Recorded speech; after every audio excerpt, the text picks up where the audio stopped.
One morning, Gordon was in the yard taking on a large supply of coal. That's the third load of coal you've had today, Gordon, said James. Some might say you're being rather greedy. I'm an important engine, replied Gordon. Important engines need plenty of coal, but I doubt if you would understand that, James. James snorted and went about his work. Later, Gordon was taking on water from a standpipe because the water tower was under repair. I wouldn't drink too much of that water if I were you, Gordon. It might give you boiler ache. Ha! Said Gordon. What's this? Educating Gordon Day? First James, now you, Duck. Big engines have big needs. Little engines are just annoying. Don't say I didn't warn you, laughed Duck.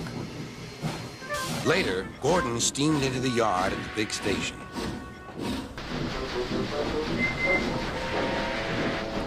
That's what I need, exclaimed Gordon. There, emerging out of the sheds, were two shiny tenders.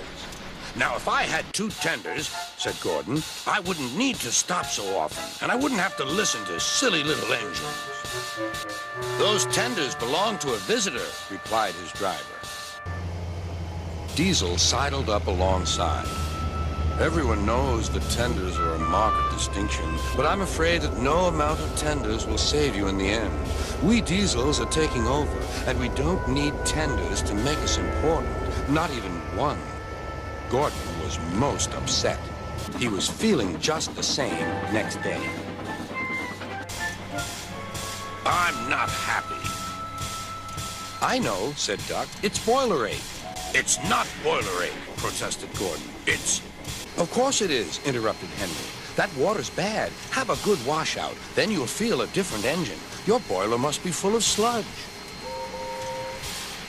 Don't be vulgar, huffed Gordon. He backed down onto his train, hissing mournfully. Cheer up, Gordon, said Sir Topham Hatt. I can't, sir. Is it true what Diesel says, sir? What does he say? That Diesels are taking over. Don't worry, Gordon. That will never happen on my railway. One more thing, sir. Why did the visitor have two tenders? Because he lives on a railway with long distances between coaling depots. Gordon felt better. But Henry started complaining. He banged some cars angrily.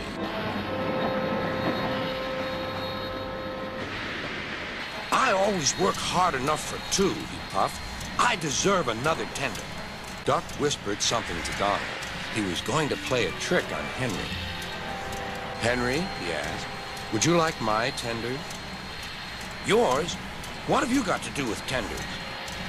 All right, said Duck. The deal's off. Would you like them, Donald?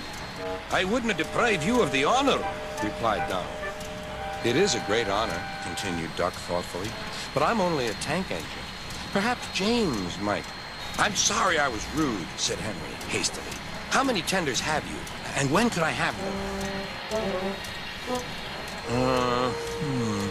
I have 6, and you can have them this evening. 6 lovely tenders, chortled Henry. What a splendid sight I'll be. Henry was excited all day. Do you think it will be all right? He asked for the umpteenth time. Of course, said Duck. They're all ready now.